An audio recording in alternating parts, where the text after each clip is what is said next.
We have to get to this. Okay, so Neumann circles back around to the splitting, and I'm not gonna go into detail, but it's kind of interesting to read all the details if you have time later.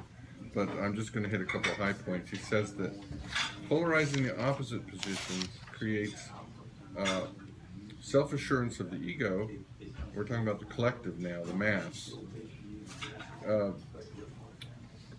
Self-assurance of the ego on the one hand, and ever-increasing pressure of the shadow on the other. And there are four types of reactions to this pressure. First is deflationary and collectivist reaction. And those are identification of the ego with collective anti-values versus identification of the ego with the collective values of the old ethic.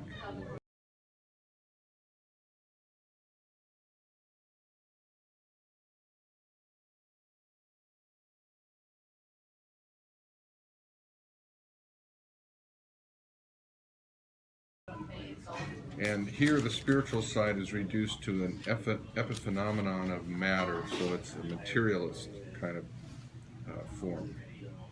Second is the inflationary mode, which is the elite. So the first is okay, wait a minute. You have to explain this to me. Mass of men. Please explain. What does this mean, spiritual side reduced to matter? Okay.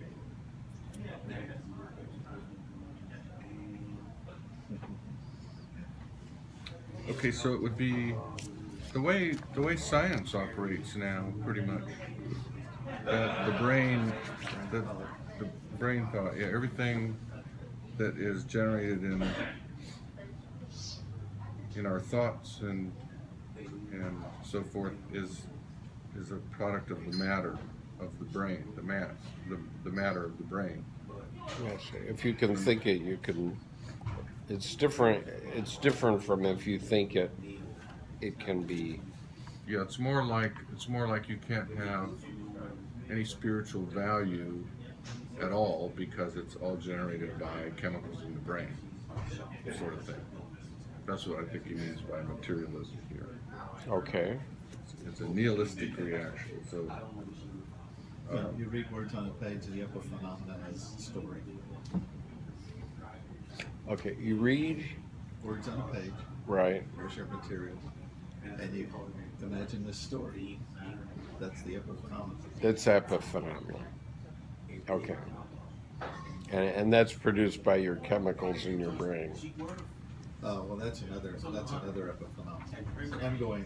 I was going down I was taking it a few levels lower, just okay. As an illustration. All right, John, go ahead. Yeah. Well, it basically has no numina attached to it. It's basically a signal reaction right. to the stimulus of the leader. Which is the problem of the scientists who want to write the psyche out of the world. Okay. Right. Very similar. People like Carl Sagan and Neil deGrasse Tyson who don't want to admit that there are psychic facts. And they're not seeing the shadow. Pardon? They're not seeing this pressure from the... Not only do they not acknowledge that there are psychic facts, they do not acknowledge that there is a shadow. Which would be right. So it's one way to react to the splitting of opposites. Second is the inflationary mode, which is where the spirit is the real existent thing. And the material world is the epiphenomenon, which can be disregarded at will. That's known as Pleromatic Mysticism. The third is behavioristic. Wait a minute, Pleromatic Mysticism. That's where it's all in the pleroma. It's not, there's nothing in the real world. It's all spiritual. It'd be people who, like shamans, who get carried away and they can't function in the real world anymore because everything is mystical. Well, I mean, in the end, everything is atoms, right? And everything's psyche. Yeah. In the end, everything is a neuron or electron or whatever. No. No, that would be the deflationary attitude. Okay. All right, carry on. There's the thing where Jung says the problem with all of this is we're using consciousness to talk about consciousness, and that's what's happening here. Right. Because you're not really talking about matter or spirit or anything else. It's all the same thing. Consciousness is just parsing itself out, saying and talking about itself, and yet it all folds back into consciousness. Right. Well, it's what sort of you're like, describing is the split, actually. That if it's all one thing, then you really can't split it out as matter or well, spirit. when you say Pleromatic Mysticism, that's sort of like hurts because the pleroma is everything. And when you talk about the split, when it comes to the pleroma, you're talking about emanations. They don't usually talk about dualism or anything. Okay, well, this isn't John that's talking about it. This is Neumann that's talking. But he also talks about the Gnostics as being purveyors of the dualistic system, the old ethic. Yeah, that's true. That's often, they are almost always listed among the dualistic religions. Yes. Although I think they had it seems like they had more sophistication in the sense that they had the capability of departing from that somewhat. Well, there was, yeah. You would know more than I do. The third reaction is the behaviorist, libertinistic, utilitarian attitude, which is the Ostrich policy toward evil. So let's forget about evil entirely and don't take it seriously. Because what's the point? And that's very popular, I think. I'm But it sure avoids the shadow. everybody would like to put their head in the sand and forget evil, sure. Carry on. And the third is a combination of the pleromatic and the nihilistic attitudes to the shadow, which is called, well, there's a confusion there. He called that pleromatic mysticism, prefigured in many Gnostic sects. This is where the human personality disintegrates, the shadow is forgotten, and the individual is reduced to a phantasm and driven into the arms of mental illness. Page 88. Okay. Faith in the dogma, in the leader, redeemer, the recollectivization, and the disintegration of individual consciousness. So in this PowerPoint, is there Do you come here often? is there an end? Keep going. Let's go. Cut to the chase. You're having all your illusions shattered by the book, aren't you? I know. Okay, so the total personality then. Finally we get to the total personality. That's the concept of the new ethic, page 92. And it rejects the hegemony of partial structure of the personality. So in other words, not just conscious only and not just shadow only. It's an ethic that is based on the shadow. An ethic that is based on the shadow is just as one-sided as one that is guided solely by ego values. So we're talking about a person who lives constantly in the shadow. It's like the suppressed individual, the monk, who can't get out of this darkness. Sort of thing. And it's just as one-sided as the inflated personality, the one who is full of pride and can't see the shadow, can't see any darkness at all. So leads to dictatorship, force, and opportunism that denies the dignity of the human individual. The goal is wholeness as an ethic, no longer individualistic. We must consider the effect that the individual's attitude will have upon the collective. This sounds more like Marxism. Yeah, I didn't really agree with that statement there. I don't, must consider Well, it's not individuation at all. No. All right, John, carrying on here a minute. Do you, having read this and having prepared the PowerPoint on it, do you side with the Valkyries, or do you side with Neumann? as far as whether it should have been published. As far as whether it should be published as the first or second. I mean, Neumann envisioned that his other book would be the first publication of the new institute, and this would be the second, okay? And I'll tell you about how it did get published, but do you side with the Valkyries or do you side with Neumann?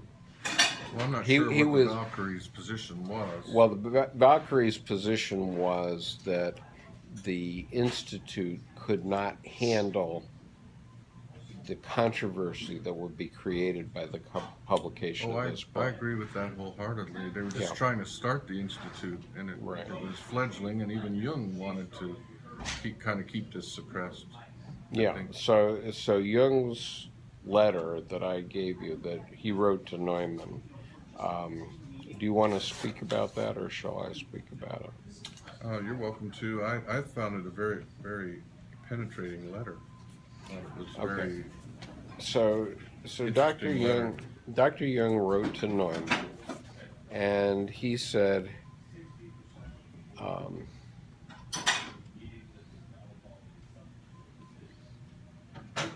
well, in this letter, he says, your book on ethics has come out here and is already kicking up much dust that the time may come when I have to state my position. The question has been raised at the Institute whether it is advisable under the circumstances to make use of your kind permission and bring out the book in the series. Okay, in the series it means the first books published by the Institute.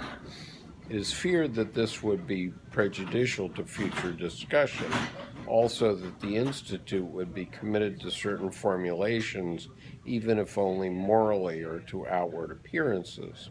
A small institute still weak in the legs cannot risk too many opponents.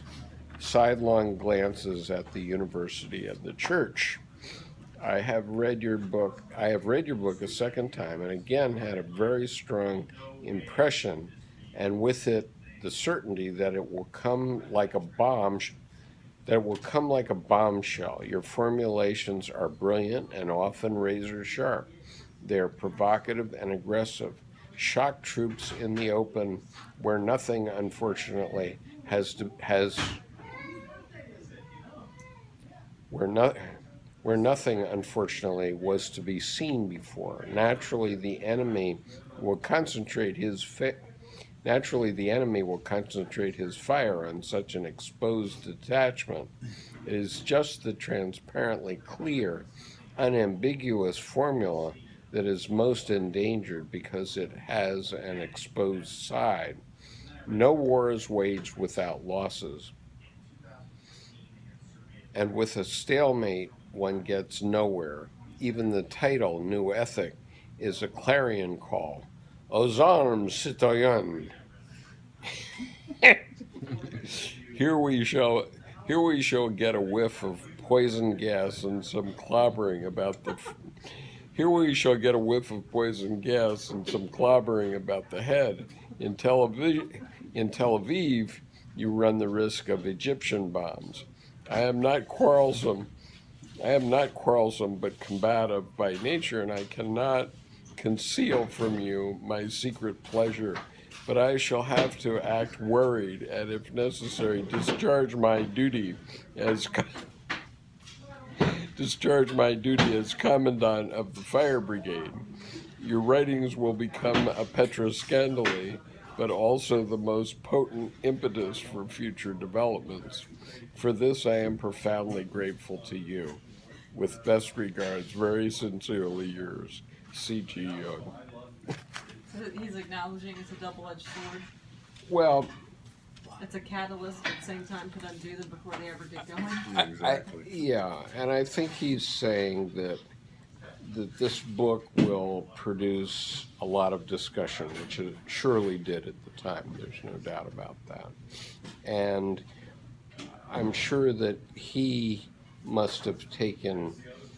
This was originally published by a publisher in Zurich, and so I'm sure that he took a role in getting it published, even though it wasn't published within the series that was endorsed by the Institute. So Jung saw the value in it, and certainly saw the value of Erich Neumann's thought. And Erich Neumann was one of two people that Jung felt closest to. The other one was Victor White. And that was even though they had been separated for 5 years and hadn't been able to communicate because of the war. And so I think that Dr. Jung felt it was a very valuable book in terms of stimulating discussion.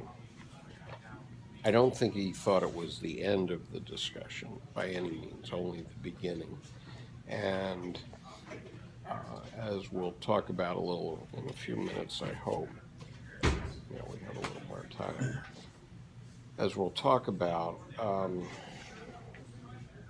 Jung thought it was going to take 600 years to make a difference. So he was thinking in terms of centuries, not in terms of, okay, next year we're all gonna individuate magically, and everything will be cool in the world, right? But anyway, Two John. Barcelona cathedrals. Oh, by the way, this week I found out that they're going to complete the Sagrada Familia. La Sagrada Familia is going to be completed in 2026, and so even though, I don't know, 30 years ago or so, let's see, what year was that? 1980, when I first went to La Sagrada Familia. So it was under construction at that time, so 37 years ago. It's going to be completed in 2026, not 300 years. Yeah, it looked like they'd made good progress. Yeah. So anyway,